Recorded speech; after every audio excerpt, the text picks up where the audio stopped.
Hey, I'm Alex Metric, here today in my studio known as the Batcave, and I'm going to take you through a remix I'm doing for Nicky and the Dove, just a few parts of that, and I'm going to take you through an original track that I've been working on at the moment, kind of showing you the process of how a track can start off one way and end up somewhere completely different. So it was started off as a remix and then ended up as an original track, so I'll show you that as well.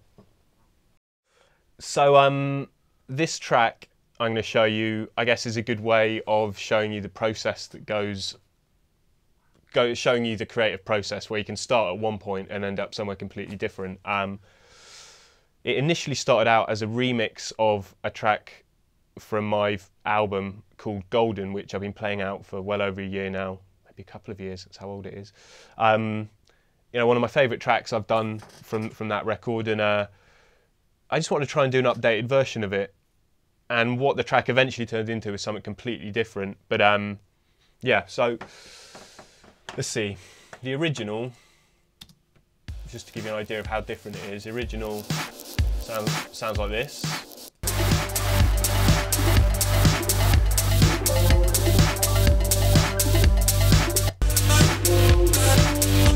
I'll give you a bit of the vocal. You're golden, I told ya. You're golden, I told ya. You're golden, I told ya. You're golden, I told ya. So yeah, the original's quite an epic, distorted. I did it with a friend of mine, Rick, and we tried to. Don't know, in my head there's a slight James Holden-y white noise distortion vibe to it, but in quite an epic house record. But so I want to do an updated version of that. So obviously the main thing in that original is the vocal and then a sample from Mr. Fingers, which sounds like this.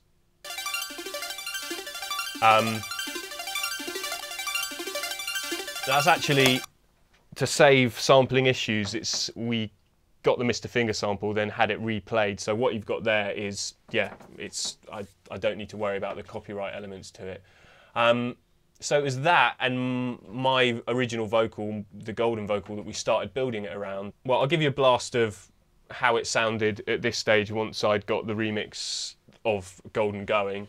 It sounds completely different. But basically started building it around my vocal and this Mr. Fingers sample.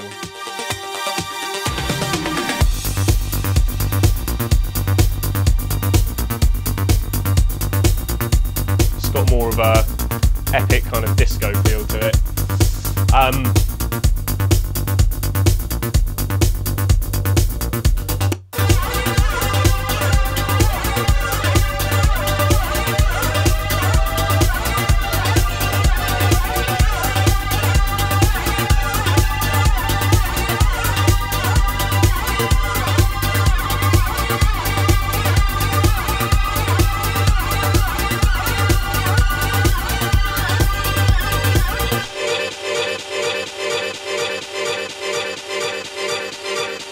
So yeah, once we got the track going, sort of realised that what was working in it was this Mr. Finger sample, and my vocal didn't really fit over the new vibe for the track. So what I'll often do is, once I've got a groove or a track going, I'll get a loop of it and now I sample a lot, so I sample from records, as you can see, dotted around the studio, or more recently, I've been buying a lot of old disco stuff, old house records on iTunes. And a really quick and easy way of getting things going is I'll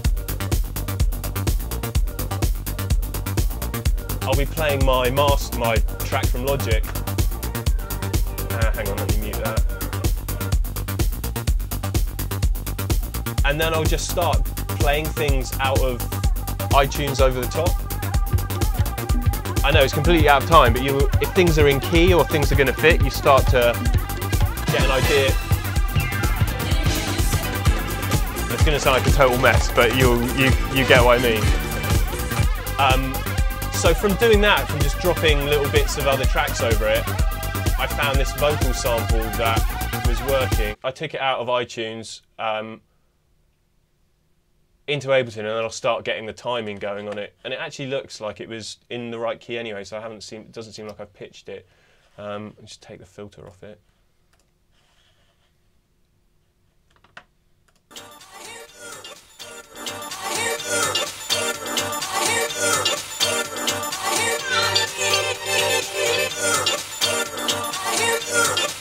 What I'll do, this is a good thing to show you, once I've found that sample, it sounds like it might vaguely fit, or there's just something about it I like, I'll bring it into Ableton, get it timed up,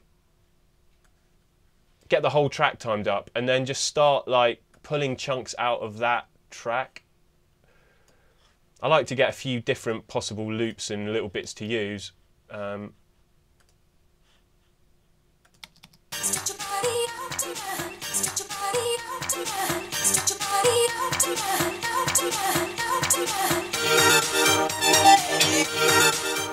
And I'll start just laying them next to each other, and then I'll have like a little collection of possible loops that are going to work, until then I'll drop them over the track, and you know, you might have one for a breakdown, one for the main groove.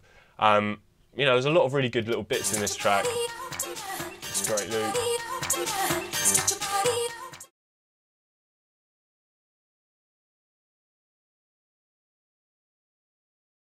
I always find, I don't know, random is the way you get the best results. So I just move things around with no sort of thinking behind it, and then that's how you always end up finding the best little bit. So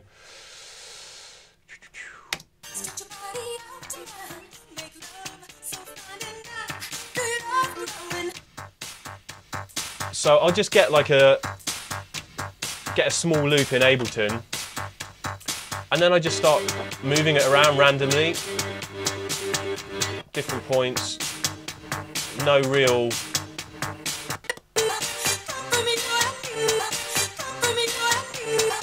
So once you found one you quite like, happily chop it, and then I'll move on to another one.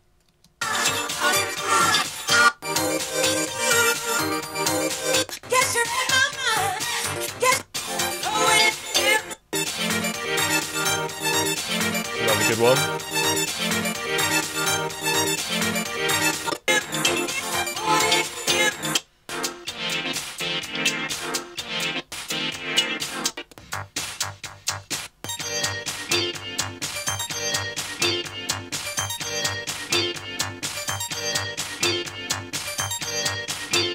And then you'll have like, I've just got 3 here. Well, I can bring that one down, so we've got 4. Why not?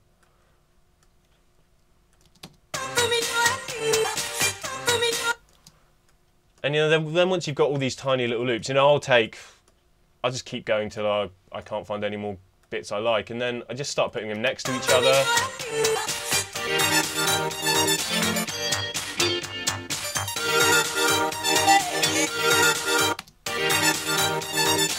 So those two kind of work quite well.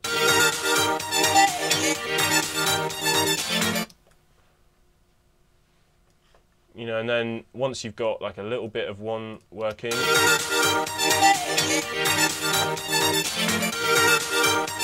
I'll go in, then snip a tiny bit out of that loop, and then maybe move that point within there, so you get like really little cuts.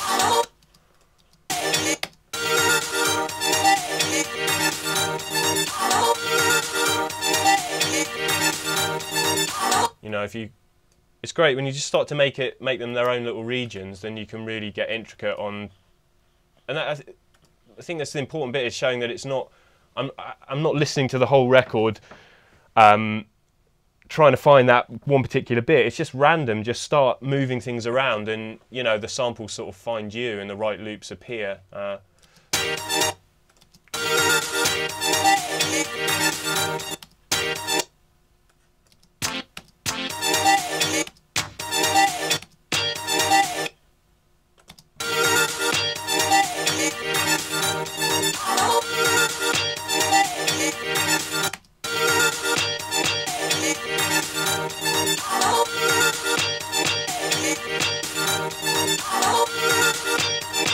So that's how I'll get a sample going in Ableton.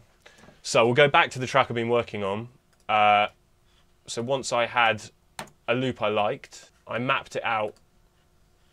So the initial bit I thought I needed the vocal over was this sort of intro rolling bit leading up to the first drop of the track. So I'll map it out in Ableton where I want it to fall, and I like to keep it in Ableton as long as possible because I want to do tempo changes within the track, or you know, if I want to take little edits out of it, I like having it in Ableton because then I can tweak it really easily.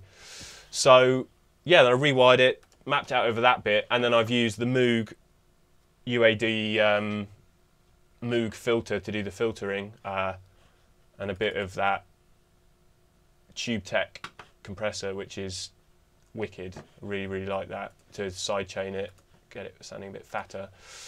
And so in the track,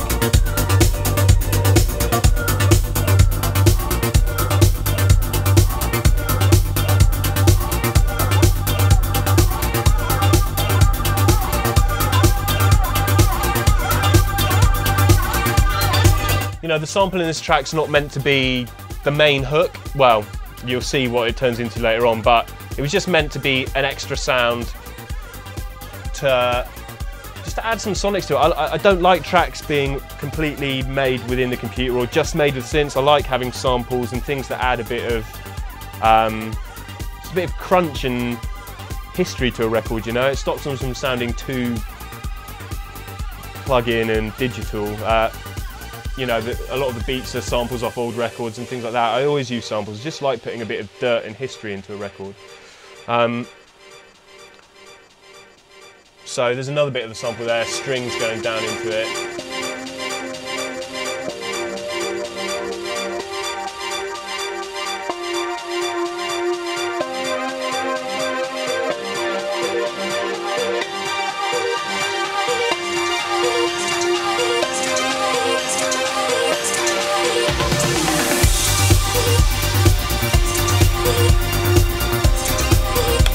So once I got that little bit of vocal and, you know, my beats and bass line working over the original Mr. Fingers sample, then I got on the JX8P over there and yeah, try to find some chords to fit. So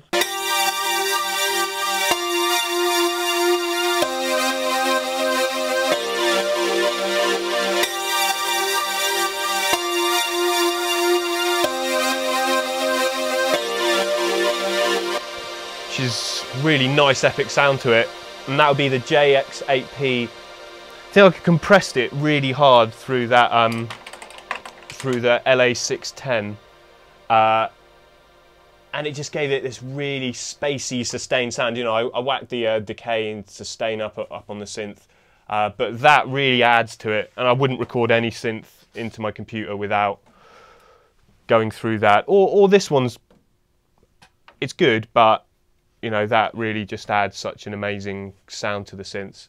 Yeah, and I've never heard the JX8P sound that sort of like really reverbed out, and yeah, it just had a really big spacey sound to it from compressing it that much.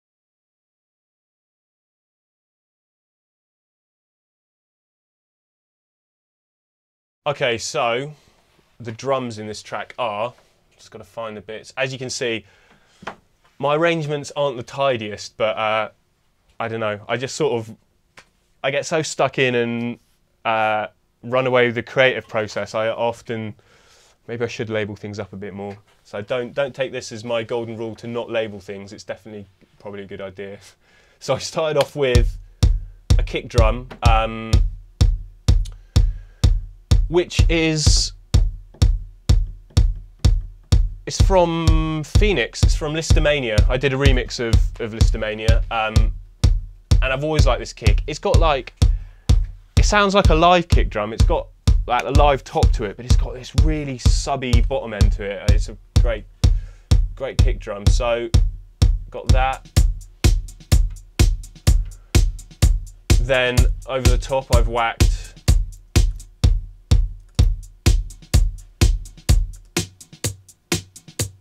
sidechain this loop off old disco record of some description, and then added a hat.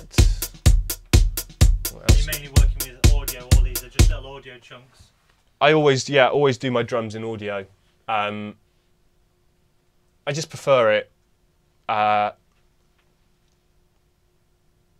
are you processing, grouping these together? And Yeah, I'm just trying to see. I've got my extra snare in there. There's some more hats somewhere. Maybe.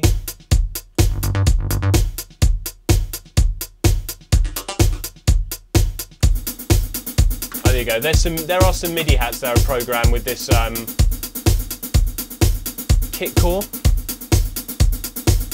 It's something that was recommended to me. Yeah, it's pretty good.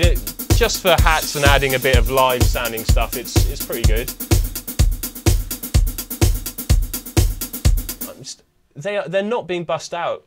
So I work in different ways, you know. I don't necessarily have one standard way of working. Sometimes I'll bust them out to a bus and stick. I've been putting the Struder tape machine on my buses recently, seeing what that sounds like. Sometimes I'll compress them. Sometimes I'll do it individually. I don't know. I think the drum sounds and samples you're using can depend on the way you end up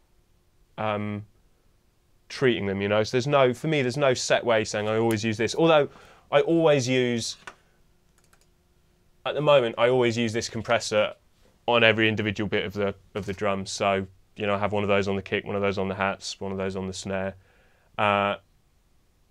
And generally the Waves L1 limiter quite a lot of the time as well.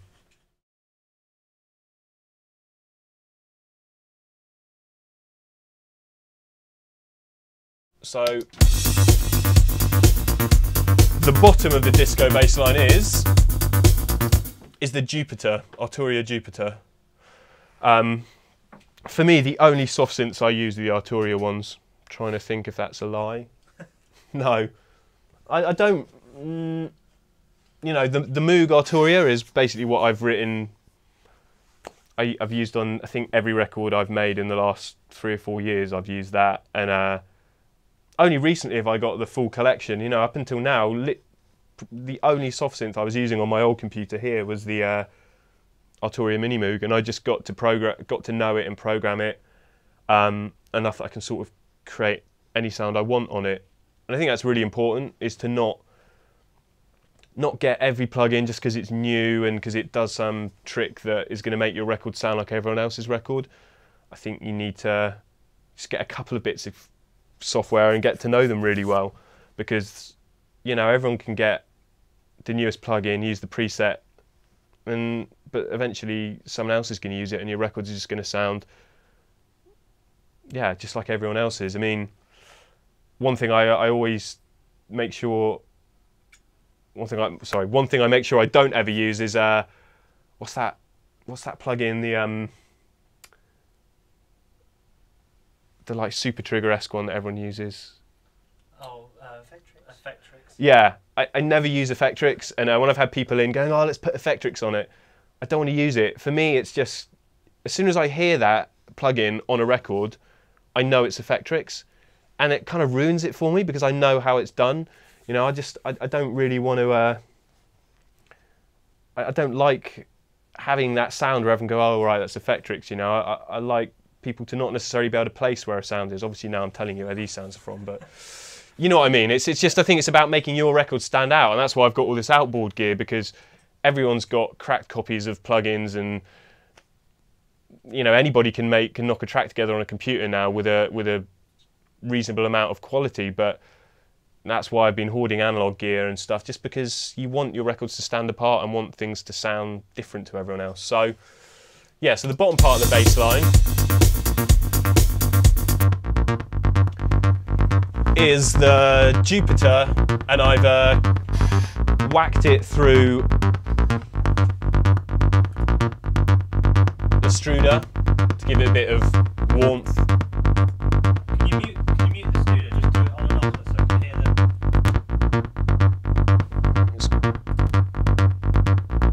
Yeah, it's subtle, but it's like, it's kind of, it's like this really subtle bottom end it gives it, but it's definitely there, you know. And then I've got the Decapitator Sound Toys distortion, which is wicked. That's it without it. And then battering it through the Tube Tech compressor, which makes a big difference. In fact, for some reason, I'm actually, why is that? I'm actually sidechaining it twice. Okay, I'm sidechaining the Jupiter to the kick, and then I've bussed the Jupiter out to a bus with the top end of the bass line, and then I'm sidechaining them and compressing them both together as well. Again, I'm not like, I don't know, maybe there's reasons why you shouldn't do things like that, but I'm not really technical in the way that I don't ever think about reasons I can't do things like that. You know, I just try and make it, what am I trying to say? There's no rules, just do what you want.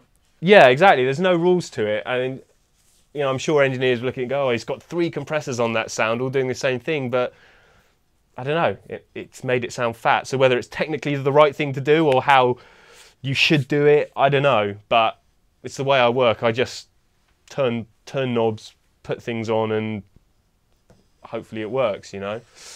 So if I get the top end of the sound as well.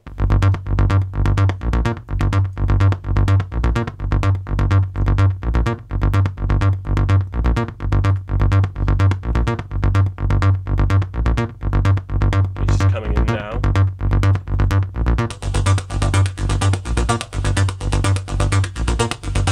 So that is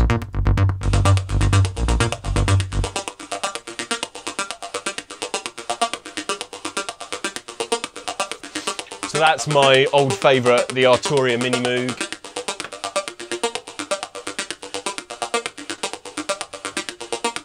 With the wicked vocal filter that's on the new version 2. So without it sounds like that. Still sounds good, but it just gives it that sort of, dare I say it, Frenchiness to it.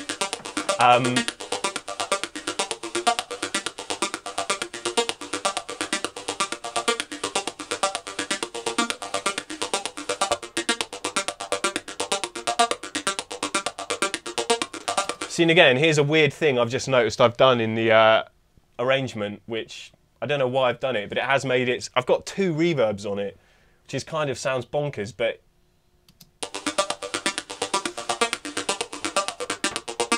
I've got one doing quite a big reverb on it, and then this other one doing a small reverb, one before all the compression and then one afterwards. And again, I can't really explain why I've done that, or what led me to do that, but it sounds good, so I've gone with it. Yeah, it definitely makes a difference. Decapitator, L1 limiter, and some EQ.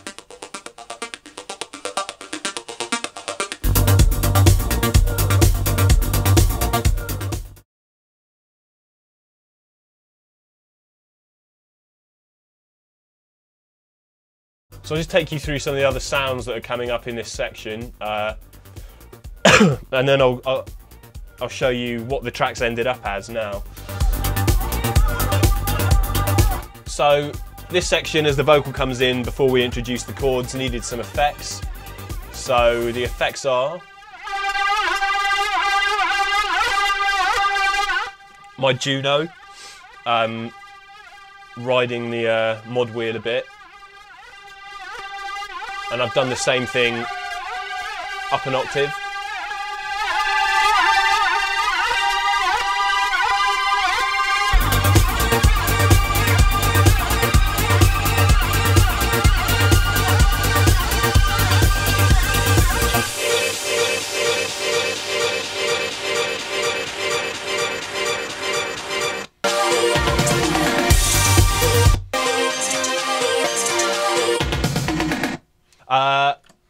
So the fill, for example,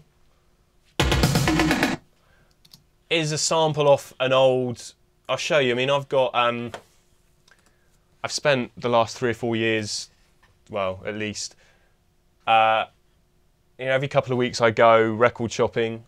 I tend to go to Notting Hill at the moment, and just spend a morning recording in bits of records I like. You know, sometimes they'll stay on the record, sometimes stay on a track I'm working on, sometimes they won't.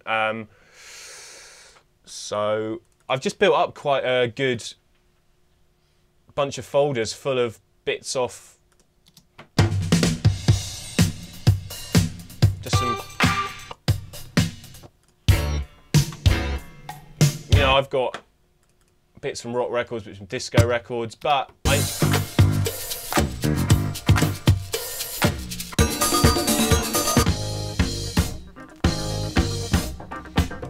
so for me, these have almost taken the place of, I kind of think of these as my presets. You know, I've used the same samples in loads of records. I just start to know these bits of audio so well that I'll know, oh, the fill from that record will be perfect in this. And then I'll take it, tweak it, chop it up, and it won't sound the same as the time I've used it before. Or, you know, there's this pad sound that I've used.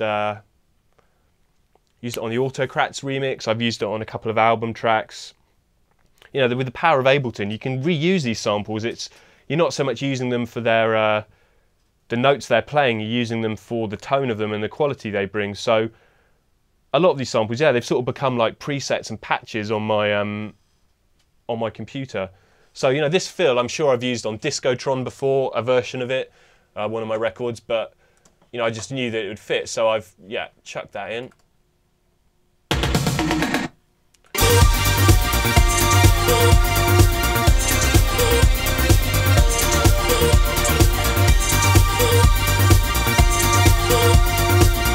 Just see if there's anything that comes in the breakdown before I show you what's that riding lead?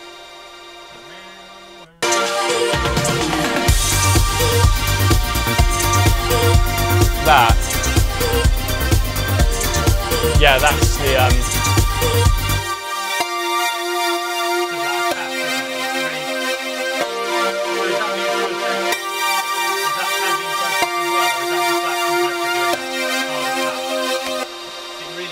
no, it's yeah, it's smashed through that, and then yeah, I've got the. Let me play you what it came in raw as.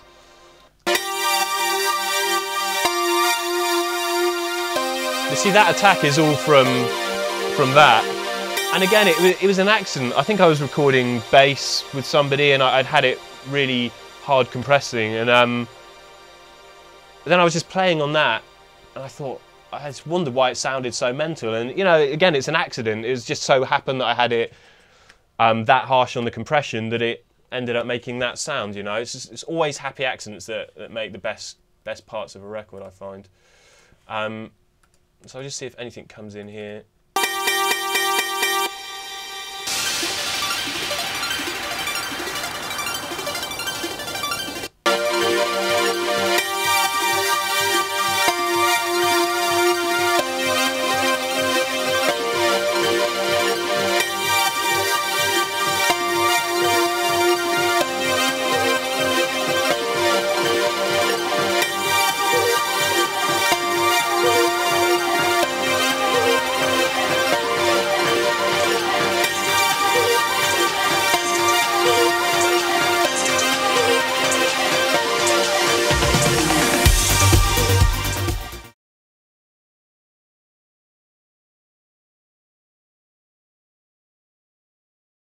And one thing I'll say when I'm in this arrangement that is a really good tip is just arrange things as quickly as possible. Once you've got like your main groove,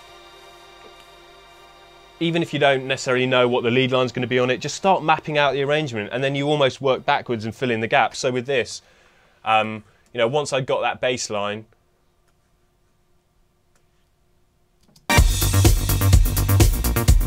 I whacked 25 bars on the beginning because I knew that that's what the intro was going to be. I didn't even, often I'll just leave a gap at the beginning and won't start putting parts in the intro until, you know, maybe at the end of the record, just so I know it's there and then I can move on.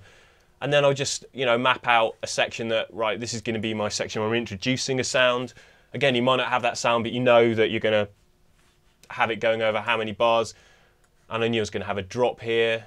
And you know, when it kicks back in, you know it's going to go for so long, then you want a breakdown. And then once you've got all these bits put in, then you can start filling in the gaps. But if you don't start arranging quickly, you're just going to end up tinkering with a loop for hours. And I think starting to arrange it, you realise what you need in the track rather than having a loop going and not really sure which direction to go in, you know. So I'll show you what the track ended up as now. So we started off as a remix of an old track of mine, then we added the new sample and it created this sort of disco-y, I don't know, it's kind of vaguely disco but just quite big epic house record.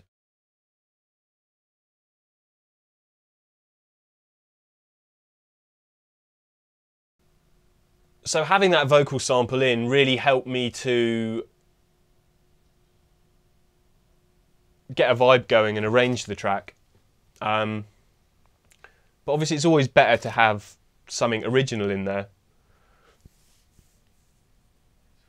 And I played it to a friend of mine, Banan from the Infidels, who I do a lot of writing with, and he just loved it. And we've had this song knocking about for ages, these lyrics that we've tried on a few different tracks and they've never really worked out. And when he heard it, he started singing the vocal over it. And it really fitted. So, you know, we've gone from a track starting off as a remix to then being an original track with a sample in it, and then now we've taken the sample out and got an original vocal on it. And you know, it's kind of a unexpected process, but that's how it turns out sometimes. You know, your start point can be completely different to the end point. Now, so these vocals are untreated. I haven't tweaked them yet, so you know, please bear with me. But you'll get the idea.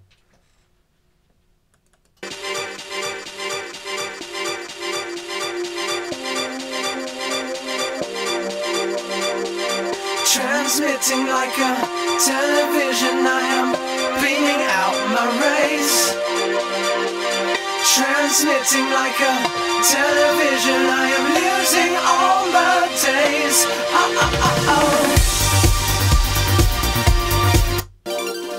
Transmitting like a television, I am beaming out my rays.